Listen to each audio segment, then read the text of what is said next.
Bog svima, ja sam Nikola Stolnik, osnivač Good Game Globala i došao sam u muzej povijesti video igara odabrati svojih 5 najdražih igara. Mislim da je izlog sa Nintendo 64 konzolom i igrama bio neko najviše vezan uz tu nostalgiju jer je to bila naša onako obiteljska konzola. Ovako, ja sam tu odabrao malo više od 5 igara. Divine Divinity je igra koju se jasno sjećam jer sam tu dobio prijetnju razbijanjem računala jer se nisam bavio školom, nego sam ganjao leveling svog karaktera. I za to vrijeme je bila predivna grafika, trebalo mi jedno par mjeseci da uopće skužim šta se dešava u igri, jer sam je naravno dobio piratiziranu, ali to je jedna od igara koje su mi apsolutno obilježile djetinjstvo i bile su dio moje velike ljubavi za RPG-evima.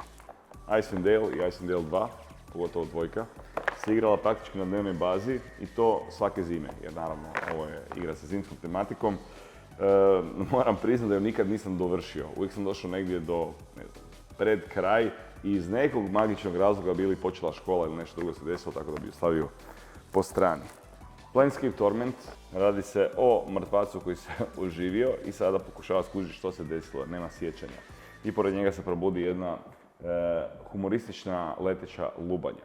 Fallout 2 mi je najdraža igra ikada iz razloga što me pogodila u vrlo magično doba koje je s kraja osnovne škole, gdje mi je kolega u razredu pokazao to nešto što on igra, gdje putuje po cijelom svijetu, ima svoj auto, puca po mutantima i zombijima koji njemu isto tako uzvraćaju paljbu. Prošao sam jedno 6-7 puta sigurno i na prvom playthroughu došao sam do kraja, do glavnog bossa, otišao na WC, brat mi je sjeo za računalo, ubio ga.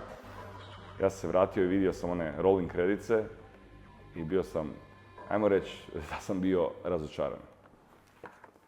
Iduća igra u ovom vrlo čudnom serijalu je MDK. Bila je vrlo čudna igra za svoje vrijeme jer je bila u potpunosti 3D.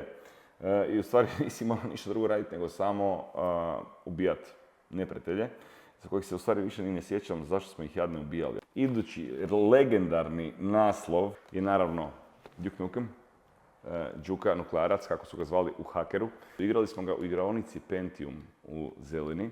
Igrao se uglavnom Stadium i LA Rumble. Duke Nukem je označio moje djetinjstvo jer je tu bilo puno tučnjava oko toga ko vara, ko ne vara itd. Ali apsolutno predivna igra koja zaslužuje svoje mjesto u povijesti videoigara. Ja ne mogu prestati pričati o videoigrama kao što vidite. Možda ću vas jednom provesti na live streamu kroz sve i onda dosuđivati desetke ljudi koji će to gledati, taj live stream. A za sada bih samo htio zahvaliti Muzeju povijesti videoigara što su me pozvali i što su mi omogućili da ovako lijepo proživim djetinjstvo još jednom.